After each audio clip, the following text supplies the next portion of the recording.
الحمد لله رب العالمين والصلاة والسلام على خاتم الأنبياء والمرسلين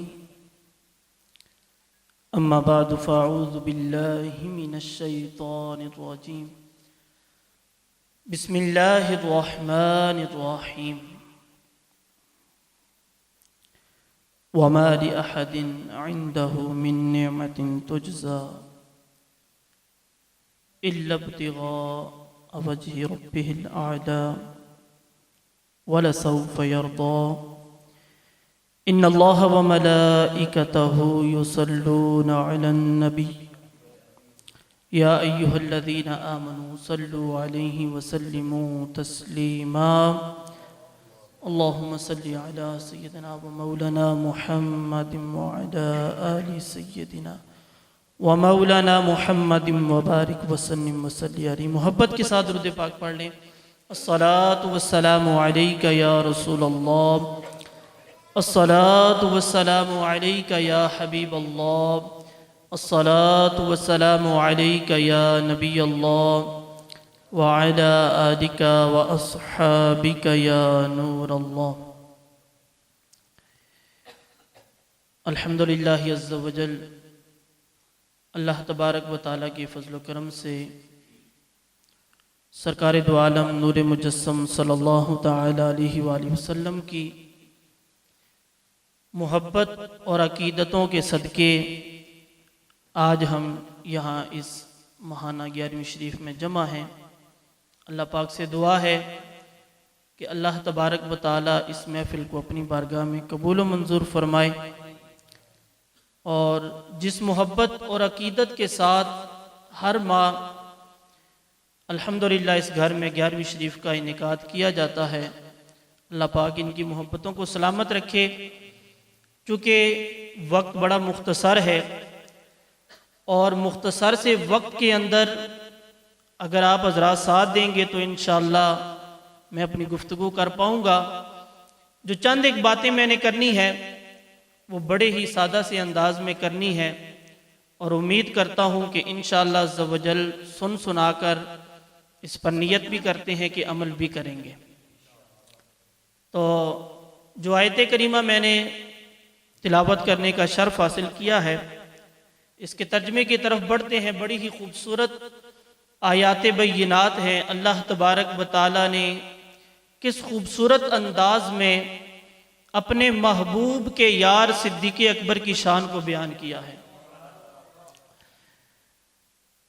تو ارشاد فرمایا وَمَا لِأَحَدٍ عِنْدَهُ مِن نِعْمَةٍ تُجْزَى، کہ اس پر کسی کا کوئی احسان نہیں. اس نے جو کچھ کیا کس لیے کیا؟ إِلَّا ابْتِغَاءَ وَجْهِ رَبِّهِ الْأَعْلَى، کہ اس نے رب عز و جل کی رضا کے لیے کیا. اور پھر آخر پر رب تعالیٰ نے خوشخبری کیا عطا فرمائی؟ ارشاد فرمایا وَلَسَوْفَ يَرْضَىٰ، ان قریب وہ بھی راضی ہو جائے گا.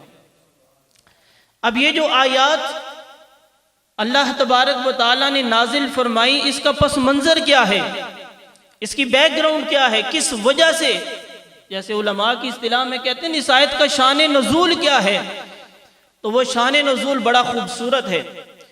حضرت سیدنا صدیق اکبر رضی اللہ تعالی عنہ نے جب حضرت بلال حبشی رضی اللہ تعالی عنہ کو امیہ سے خرید کر آزاد کیا نا، تو اس وقت منافقین اور جو کفار تھے انہوں نے باتیں کرنا شروع کر دی. ہوتا یہی ہے، جب بھی کوئی ایک بندہ اچھا کام کرتا ہے نا تو چار مل کر جو کر نہیں سکتے وہ کیا کرتے ہیں؟ باتیں کرتے ہیں. وہ کیا کرتے ہیں؟ باتیں کرتے ہیں. اس نے یہ کام کیوں کیا، اس نے ایسے کیوں کیا، ویسے کیوں کیا. تو جن سے ہو نہیں سکتا وہ کرتے ہیں صرف باتیں. تو اس دور میں بھی تھے، کفار بھی تھے، منافقین بھی تھے. تو انہوں نے آپس میں باتیں کرنا شروع کر دی. بھئی یار کیا وجہ ہے کہ ابو بکر صدیق نے بلال کو، کہ جس کا بظاہر رنگ بھی کالا ہے، بھی حبشہ کا رہنے والا اور ہے بھی ایک غلام، اس کو اتنی مہنگے داموں خرید کر آزاد کیوں کیا؟ تو محفل لگی ہوئی ہے، بیٹھے آپس میں باتیں کر رہے ہیں، تو ایک بولا، کہنے لگا کہ یار ہو سکتا ہے ابو بکر نے اس لیے کیا ہو کہ اپنی نام نمود چاہتا ہو، شہرت چاہتا ہو۔ دوسرا بولا نہیں یار ایسا نہیں ہو سکتا، ایک غلام کو آزاد کر کے کتنی شہرت ملے گی۔ تو دوسرا بولا، کہنے لگا کہ یار ہو سکتا ہے کہ کوئی اور معاملہ ہو ہے۔ ایک تیسرا بولا کہ جو سب سے زیادہ کمینہ تھا، جو سب سے بڑا، بولیے ذرا، کمینہ تھا، اور اس نے اپنی کمینگی کی انتہا کرتے ہوئے کہا کہ بھئی اس لیے ابو بکر نے بلال کو خرید کر آزاد کیا ہے کہ ممکن ہے اس کا کوئی احسان ہو، بلال کا کوئی ابو بکر پر احسان ہو، جس احسان کو اتارنے کے لیے آج ابو بکر کو موقع ملا ہے، تو اتنے مہنگے داموں خرید کر بلال کو آزاد کیا ہے۔ تو ذرا غور کیجئے، باتیں کون کر رہے ہیں؟ منافقین، کفار باتیں کر رہے ہیں، کس کے خلاف؟ ابو بکر کے خلاف باتیں کر رہے ہیں۔ کس کے خلاف؟ ابو بکر کے خلاف، محمد عربی کے یار کے خلاف باتیں کر رہے ہیں۔ تو رب تعالی نے ابو بکر کے دفاع کے اندر آیات نازل فرما دی اور فرمایا کہ ابو بکر نے جو کچھ کیا ہے یہ صرف اللہ کی رضا کے لیے کیا۔ یہ کس لیے کیا ہے جی؟ بولیے، اللہ کی رضا کے لیے کیا۔ اور سرکار دو عالم صلی اللہ تعالی علیہ وآلہ وسلم نے حضرت ابو بکر صدیق رضی اللہ تعالیٰ عنہ کے اس معاملے کو بعد میں بھی یاد رکھا، اور اس کا تذکرہ کرتے ہوئے پیارے آقا صلی اللہ تعالی علیہ وآلہ وسلم نے بڑی خوبصورت حدیث مبارکہ ہے، اور اس حدیث کے راوی پتہ ہے کون ہے؟ میرے اور آپ کے مولا حضرت علی رضی اللہ تعالیٰ عنہ ہے۔ صدیق کی شان سنیے، صدیق کی فضیلت سنیے، صدیق کا مقام اور مرتبہ سنیے، تو کس کی زبان سے؟ مولا علی رضی اللہ تعالی عنہ کی زبان سے۔ حضرت علی رضی اللہ تعالی عنہ اس حدیث کے راوی ہیں۔ آپ فرماتے ہیں پیارے آقا صلی اللہ تعالی علیہ وآلہ وسلم نے ارشاد فرمایا، اللہ تبارک و تعالی صدیق پر رحم فرمائے۔ عرض کی یا رسول اللہ صلی اللہ تعالی علیہ وآلہ وسلم، آج کیا معاملہ ہے کہ آپ کو یہ بات یاد آ گئی اور آپ یوں دعا فرما رہے ہیں اللہ رحم فرمائے صدیق پر؟ تو سرکار نے کیا فرمایا؟ تین باتیں ارشاد فرمائیں۔ ارشاد فرمایا اللہ رحم فرمائے صدیق پر کہ اس نے اپنی بیٹی عائشہ کا نکاح مجھ سے کر دیا ہے۔ ذرا غور کیجئے، یہ بات ایسے ہی نہیں فرمائی، اس بات کے اندر دراصل ایک اور بات ہے، اور وہ یہ ہے کہ آپ دیکھیں کہ جب کسی کی شادی ہوتی ہے نا، اور بیٹی جو بہو بن کر گھر آتی ہے وہ ہو اچھے اخلاق والی، اچھے کردار والی، اچھے معاملات والی، گھر کو سنبھالنے والی ہو، تو گھر والے کہتے ہیں یار اس کے ماں باپ نے اس کی کتنی اچھی تربیت کی ہے۔ تو حضور نے جب یہ فرمایا کہ اللہ رحم فرمائے صدیق پر کہ اس نے اپنی بیٹی عائشہ کا نکاح مجھ سے کیا ہے، تو اس کے اندر در حقیقت یہ ہے کہ کیا کمال ہے صدیق کی تربیت کا، اور کیا کمال ہے عائشہ صدیقہ کا۔ پیار سے بولیں یار، مزہ نہیں آیا؟ کیا کمال ہے صدیق اکبر کا، اور کیا کمال ہے عائشہ صدیقہ کا۔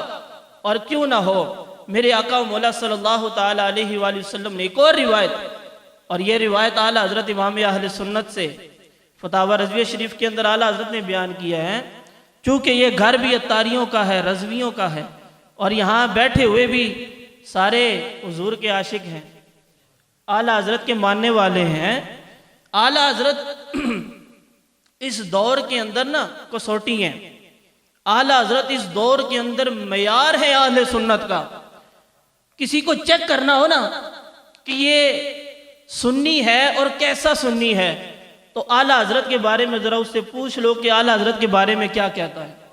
یہ یاد رکھنا کہ اعلیٰ حضرت کا نام لینا بڑا آسان ہے، اپنے آپ کو رضا رضا کہنا یا رضوی کہنا بڑا آسان ہے، لیکن اعلیٰ حضرت کے عقائد و نظریات پر چلنا یہ کمال ہے۔ کیا کمال ہے؟ اعلیٰ حضرت کے عقائد و نظریات پر جو عقیدہ اعلیٰ حضرت امام اہل سنت نے بیان کیا ہے نا، بس اہل سنت کے لیے اس پر آنکھیں بند ہیں، اور جو اعلیٰ حضرت سے ہٹے اس دور کا اندر معیار یہ ہے کہ جو اعلیٰ حضرت سے ہٹا سمجھے کہ وہ سنی ہی نہیں رہا، وہ سنی نہیں ہے۔ اعلیٰ حضرت امام اہل سنت نے اس حدیث کو روایت کیا، اور کیسے پیارے انداز میں اعلیٰ حضرت فرماتے ہیں جی کہ پیارے آقا صلی اللہ تعالیٰ علیہ وآلہ وسلم نے ارشاد فرمایا، اللہ تبارک و تعالیٰ نے مجھے یہ سعادت عطا فرمائی ہے، اور ایک روایت میں ہے کہ اللہ تبارک و تعالیٰ سے یہ سعادت میں نے طلب کی ہے۔ کیا کی ہے؟ طلب کی، اور اللہ نے مجھے یہ سعادت عطا فرمائی ہے۔ اور وہ سعادت کیا ہے؟ ذرا کمال دیکھیے، غور کیجئے گا۔ صلو علی الحبیب، محبت کے ساتھ درود پاک۔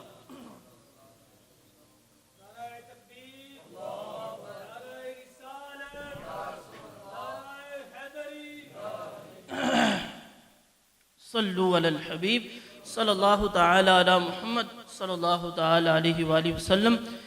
ذرا کمال دیکھیے، اعلیٰ حضرت امام اہل سنت فرماتے ہیں سرکار علیہ السلام نے ارشاد فرمایا، اللہ تبارک و تعالیٰ نے مجھے یہ سعادت عطا فرمائی ہے، اور دوسری روایت کے مطابق میں نے رب تعالیٰ سے خود یہ سعادت طلب کی تو رب نے مجھے عطا فرما دی۔ اور وہ سعادت کیا ہے؟ میرے آقا مولا صلی اللہ تعالیٰ علیہ وآلہ وسلم ارشاد فرماتے ہیں کہ جس نے مجھے رشتہ دیا وہ بھی جنتی، اور جس کو میں نے رشتہ دیا وہ بھی جنتی ہے۔ پیار سے کہو یارا، جس کو میں نے رشتہ دیا وہ بھی جنتی، اور جس سے رشتہ لیا، بتاؤ ذرا میرے آقا و مولا نے کس کو رشتہ دیا؟ کس کو دیا؟ سیدہ کائنات، سیدہ طیبہ طاہرہ خاتون جنت سیدہ فاطمہ الزہرا کا نکاح کس سے کیا؟ پیار سے بولو، مولا علی رضی اللہ تعالی عنہ سے، شیر خدا کرم اللہ تعالی وجہہ الکریم سے۔ تو حضرت علی بھی بولیے، حضرت علی بھی جنتی۔ پھر کس کو رشتہ دیا؟ حضرت عثمان غنی رضی اللہ تعالیٰ عنہ کو یکے بعد دو اپنی شہزادیاں عطا فرمائیں۔ اسی وجہ سے تو ان کو ذو النورین کہا جاتا ہے، اسی وجہ سے تو ان کو دو نوروں والا کہا جاتا ہے، کہ سرکار کے دو جگر کے ٹکڑے ان کے نکاح کے اندر آئے۔ تو حضرت عثمان بھی بولیے، حضرت عثمان غنی بھی، یہ تو ہوگے جن کو رشتہ دیا، اور جن سے رشتہ لیا وہ ہستیاں کون سی ہیں؟ تو کہنے لگے جی وہ ہستی سیدہ کائنات سیدہ عائشہ صدیقہ رضی اللہ تعالی عنہا، ان کے والد گرامی ابو بکر ہیں۔ حضرت ابو بکر کی لخت جگر نور نظر سیدہ عائشہ صدیقہ حضور کے نکاح میں آئیں، تو ابو بکر بھی بولیے، ابو بکر بھی جنتی۔ اور پھر سیدہ حفصہ رضی اللہ تعالی عنہا کن کی شہزادی ہیں؟ حضرت فاروق اعظم کی۔ تو حضرت فاروق اعظم بھی جنتی۔ تو آؤ ایک اور رشتہ بھی آپ کو بتاؤں، میرے آقا مولا صلی اللہ تعالی علیہ وآلہ وسلم کی ازواج میں ایک نام آتا ہے سیدہ ام حبیبہ کا، اور یہ کون ہے؟ بولیے ذرا، یہ کون ہے؟ یہ حضرت ابو سفیان کی شہزادی اور حضرت امیر معاویہ کی بہن ہے۔ تو اس رشتے سے یہ بھی، تو ہر صحابی نبی، بولو یار ذرا ڈٹ کے بولو، ہر صحابی نبی۔ ابھی ریحان بھائی کلام پڑھتے ہوئے کیا خوبصورت انداز، اللہ تعالیٰ ان کے ذوق کو محبت کو سلامت رکھے ہے۔ عقیدے والا بندہ ہو اور کلام رضا پڑھے تو دل کو سکون آ جاتا ہے، مزے کو مزہ آ جاتا ہے۔ تو آپ جب حق چار یار کا نعرہ لگا رہے تھے نا، تو کئی ایسے لوگ ہوتے ہیں بیچارے شیطان کے وسوسوں کا شکار ہوتے ہیں، کہتے ہیں نہیں حق چار یار نہیں، حق سب یار کہنا چاہیے۔ کیا کہنا چاہیے؟ بولی کیا کہنا چاہیے؟ چونکہ جب آپ حق چار یار کہتے ہیں نا تو ہم بیمار یار ہو جاتے ہیں۔ ہم کیا ہو جاتے ہیں؟ بیمار یار ہو جاتے ہیں۔ تو اس لیے حق چار یار نہیں، حق سب یار کہو۔ تو میں نے کہا حق سب یار کا ترجمہ اگر کریں تو امیر اہل سنت کی زبانی کچھ یوں بنتا ہے، ہر صحابی نبی، اور بولو یار ہر صحابی نبی۔ تو کیا اجازت ہے کہ حق سب یار کہنے کی بجائے کہیں ہر صحابی نبی؟ کہ نہیں نہیں کہنا، نہیں کہنا، نہیں کہنا۔ کہو تو ہر صحابی نبی، تو کہتے نہیں نہیں کہنا۔ تو بھائی پھر پتہ چلا کہ چوری کوئی دل میں اور ہے، تکلیف کوئی دل میں آ کہ چار یار کہنے سے تکلیف دل میں کچھ اور ہے۔ تو میرے محترم اور پیارے اسلامی بھائیوں، پتہ یہ چلتا ہے کہ میرے آقا و مولا صلی اللہ تعالی علیہ وآلہ وسلم کے یہ ایسے قریبی ہیں کہ جن کو اللہ تبارک و تعالیٰ نے یہ مقام عطا فرمایا ہے کہ وہ جنتی ہیں۔ اور اہل سنت کا یہ عقیدہ ہے کہ حضور کے جتنے بھی اصحاب ہیں سب کے سب جنتی ہیں، اور سب کی شان بیان کرنا سنی کا کام ہے۔ ٹھیک ہے جی، سب کی شان بیان کرنا۔ مفتی امجد علی اعظمی نے باری شریعت کے اندر لکھا ہے کہ مشاجرات صحابہ یا صحابہ کی جو آپس کے معاملات ہیں ان کے اندر پڑھنا ایمان والے کا کام ہی نہیں ہے، یہ تو بدبخت کا کام ہے۔ جو ایمان والا ہوگا وہ صرف صحابہ کی شان بیان کرے گا، حضور کی اہل بیت کی شان بیان کرے گا، اور الحمدللہ صرف سنی ہی وہ ہے اور اعلیٰ حضرت کے ماننے والے ہی وہ ہیں کہ جن کو یہ سعادتیں نصیب ہوئیں کہ وہ صحابہ کے بھی چاہنے والے، اہل بیت کے بھی چاہنے والے۔ ٹھیک ہے جی، وہ اہل بیت کے بھی چاہنے والے، یہ صرف الحمدللہ سنی کو یہ سعادت نصیب ہوتی ہے۔ اللہ پاک نے میرے صدیق اکبر رضی اللہ تعالیٰ عنہ کو کیا شان عطا فرمائی، تو حضور نے فرمایا اللہ رحم فرمائے صدیق پر کہ اس نے اپنی بیٹی عائشہ کا نکاح مجھ سے کر دیا۔ پھر ارشاد فرمایا اللہ رحم فرمائے صدیق پر کہ اس نے اپنے کندھوں پر سوار کر کے مجھے غار ثور تک لے گیا، کندھوں پر سوار کر کے غار ثور تک لے گیا۔ اور غار ثور ماشاءاللہ حاجی صاحب ہو کر آئے ہیں، اور بھی جتنے عاشقان رسول جن کو رب تعالیٰ نے یہ سعادت عطا فرمائی ہے، کہاں بلندی پر یہ واقعہ ہے، اور اب تو اس دور میں سیڑھیاں بن چکی ہیں۔ ذرا غور کریں کہ وہ دور اور رات کا اندھیرا، اور میرے آقا و مولا صلی اللہ تعالی علیہ وآلہ وسلم کے پیچھے کفار لگے ہوئے ہیں، آپ کی تلاش کر رہے ہیں، آپ کا تعاقب کر رہے ہیں۔ ایسے خوف اور ڈر کے عالم میں سیدنا صدیق اکبر نے سرکار کو کندھوں پر اٹھا کر غار ثور تک لے گئے، اور پھر کیا کیا؟ کمال کی بات دیکھیے، جب غار تک پہنچے نا تو حضرت سیدنا صدیق اکبر نے عرض کی یا رسول اللہ آپ ذرا باہری تشریف رکھیں، میں پہلے غار کی صفائی کر لوں، کہیں کوئی ایسی چیز نہ ہو کہ جو آپ کو نقصان پہنچا دے، کوئی ایسی چیز نہ ہو جو آپ کو ضرر پہنچا دے۔ تو غار کی صفائی کرنے کے لیے پہلے سیدنا صدیق اکبر داخل ہوئے، غار کی صفائی کر کے جب واپس آئے حضور کو عرض کی یا رسول اللہ اب تشریف لے آئے، تو پتہ چلا کہ دل میں صدیق کی محبت لانا چاہتے ہو، حضور کی محبت کو لانا چاہتے ہو، تو پہلے اس غار کو صاف کرنے کے لیے صدیق کی محبت کی ضرورت ہوگی۔ یہ غار تب صاف ہوگا کہ جب صدیق کی محبت ہوگی، اور جب صدیق کی محبت ہوگی تو پھر حضور کی محبت بھی آئے گی۔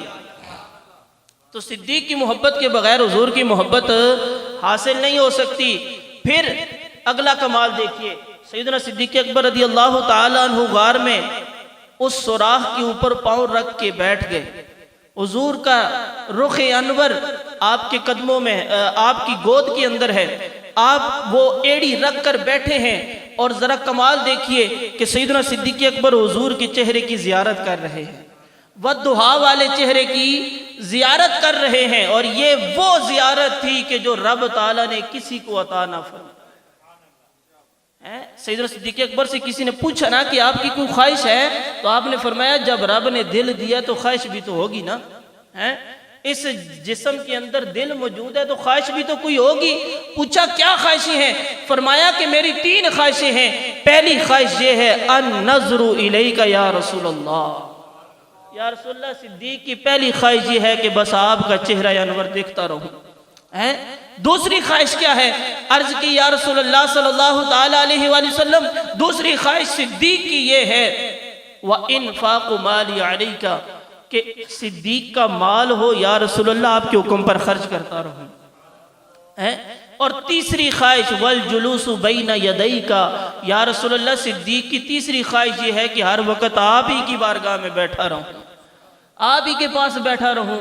اور دیکھو یار رب تعالیٰ نے کیسے تینوں خواہشیں پوری کی۔ پہلی خواہش تھی النظر الیک، یا رسول اللہ ہر وقت آپ کے چہرے مبارک کو دیکھتا رہوں، تو اس وقت غار کے اندر جب کوئی نہیں دیکھ رہا تھا، صرف صدیق دیکھ رہا تھا۔ بولو یار پیار سے بولو. جب کوئی دیکھنے والا نہیں تھا کون دیکھ رہا تھا؟ صدیق دیکھ رہا تھا. دوسری خواہش تھی وَإِنفَاقُ مَالِي عَلَيْكَ، یا رسول اللہ مال صدیق کا ہو، آپ کی بارگاہ میں خرچ کرتا رہوں. اور کیسی سعادت عطا فرمائی. میرے آقا مولا صلی اللہ تعالیٰ علیہ وآلہ وسلم نے ارشاد فرمایا بقیہ سب کے احسانات کا بدلہ میں نے دے دیا، صرف صدیق کے احسان کا بدلہ میں ادا نہیں کر سکا، اور بروز محشر رب سے صدیق کے احسانوں کا بدلہ دلواؤں گا. وَلَسَوْفَ يَرْضَى، رب تعالیٰ نے کیا فرمایا؟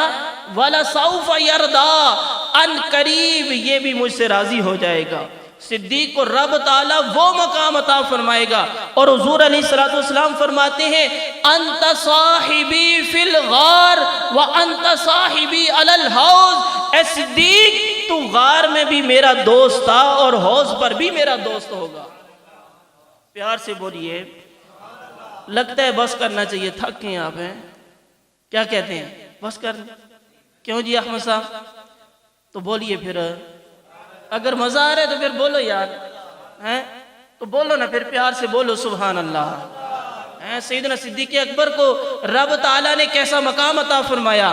تو حضور علیہ السلام نے فرمایا اللہ رحم فرمائے صدیق پر کہ اس نے مجھے کندھوں پر اٹھا کر غار ثور تک لے گیا.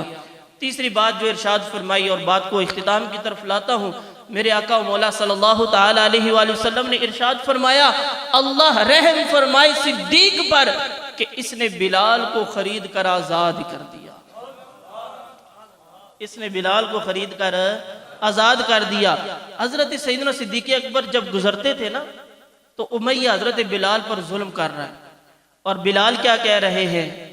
احد احد، اللہ اللہ، اللہ کا نام لے رہے ہیں، سرکار کو یاد کر رہے ہیں، زبان خاموش نہیں ہو رہی، تپتے صحرا پر لٹایا جا رہا ہے. ذرا غور کیجئے گا.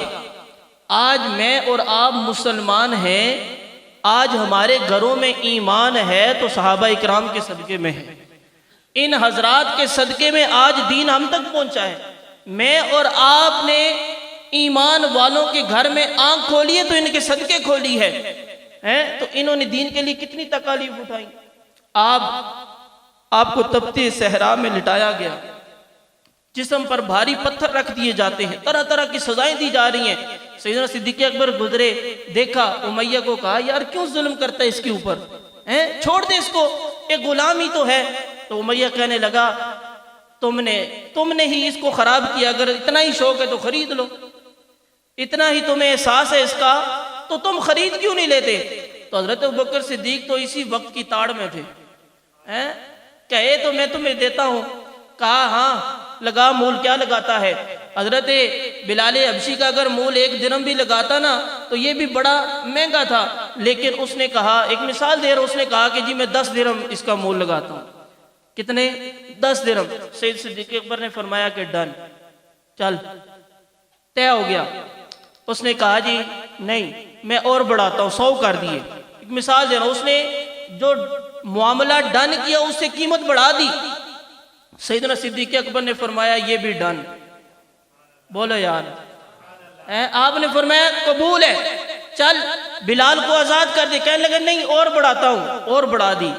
کرتے کرتے اس نے قیمت بہت زیادہ کر دی. پھر کچھ لوگ گئے، انہوں نے کہا کہ یار تم کیا کر رہے ہو، بار بار قیمت بڑھا دیتے ہو، چلو ایک بات پر معاملہ طے کر دو. تو امیہ نے ایک بات پر معاملہ جب طے کر لیا نا تو سیدنا صدیق اکبر نے بلال حبشی کو لیا. تو امیہ کہنے لگا یار صدیق تو مکے کا بہت بڑا تاجر تھا، تو بہت بڑا بزنس مین تھا، اور بزنس مین آپ کو پتہ گھاٹے کا سودا کرتے ہی نہیں ہے. بزنس مین ہو اور گھاٹے کا سودا تو سمجھ میں نہیں آتا. تو امیہ کہنے لگا کہ یار ابو بکر تو بڑا بزنس مین تھا، بہت بڑا مکے کا تاجر تھا، آج تو نے بہت گھاٹے کا سودا کیا ہے. اگر میں بلال کا 1 درہم بھی لگاتا تو وہ بھی اس کی قیمت سے زائد تھا، لیکن تو نے اتنا مہنگا خریدا ہے.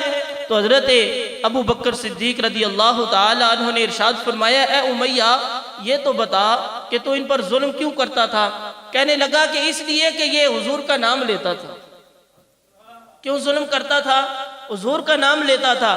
تو حضرت ابوبکر صدیق نے فرمایا کیا تیرے ظلم کی وجہ سے کبھی خاموش ہوا؟ تو کہنے لگا نہیں، جب جب ظلم کرتا تب تب یہ بڑھتا جاتا۔ تو حضرت ابوبکر صدیق نے فرمایا کہ امیہ اسی بات کی تو تجھے قیمت دی ہے، اسی چیز کی تو تجھے قیمت دی ہے، تو کیا جانے کہ حضور کی محبت کی قیمت کیا ہوتی ہے؟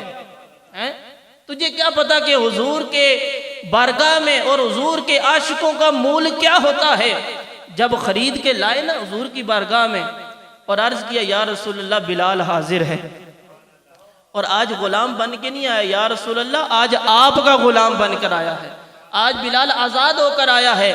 تو سرکار دو عالم صلی اللہ تعالی علیہ وآلہ وسلم نے جب سنا تو ارشاد فرمایا اے ابو بکر جس مال سے تو نے بلال کو خریدا ہے نا اس میں مجھے بھی شریک کر دے، جس مال سے تو بلال کو خرید کے لایا ہے نا اس میں مجھے بھی شریک کر لے، میرا بھی حصہ شامل کر لے۔